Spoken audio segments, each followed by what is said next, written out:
Social మీడియాలో ఒకటి తెగ వైరల్ అయిపోతుంది. మీరు చూసే ఉంటారు ఇన్స్టాగ్రామ్లో. గౌతమ్ సంచాలక్గా చేసింది ఆ డైస్ అయితే రోల్ చేసేటప్పుడు రోప్స్ పట్టుకుని వేలాడుతున్నారు కదా, అది రోల్ చేసేటప్పుడు బిగ్ బాస్ చాలా వరకు కట్ చేశాడు. అన్బయాస్డ్ బిగ్ బాస్ బయాస్డ్గా ఉన్నాడు గౌతమ్కి. ఈ విషయంలో గౌతమ్ని బ్యాట్ చేద్దాం, ఎందుకంటే గౌతమ్ గ్రూపిజం అన్నాడు. గౌతమ్కి టాస్క్ ఇస్తే ఎలా ఆడతాడు అని చెప్పి బిగ్ బాస్ వీళ్ళకి కాదు పెట్టింది టాస్క్, గౌతమ్కి అయితే పెట్టాడు. బట్ గౌతమ్ చాలా తెలివిగా గేమ్ చేంజ్ చేస్తూ పేర్లు అయితే రాసి తన మీదకి ఏం రాకుండా అందరికీ ఈక్వల్ ఛాన్సెస్ వచ్చేలా చేశాడు. గౌతమ్ చెప్తా ఉంటాను నేను, తను ఎఫర్ట్స్ అయ్యి మంచిగా పెడతాడు, ఫేవరెట్ ప్లేయర్ కాబట్టి గౌతమ్ నాకు ఆట అక్కడ బాగా నచ్చింది. ఎందుకంటే మొన్న అక్కడ ఆ విషయంలో అంటే గ్రూప్ ఉన్న దాంట్లో గౌతమ్ మీద బ్యాట్ చేస్తున్నట్టయితే ఒక రివ్యూ చెప్పాడు.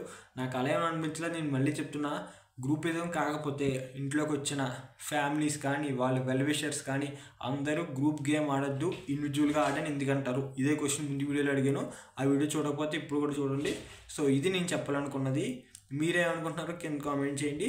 Thank you for watching.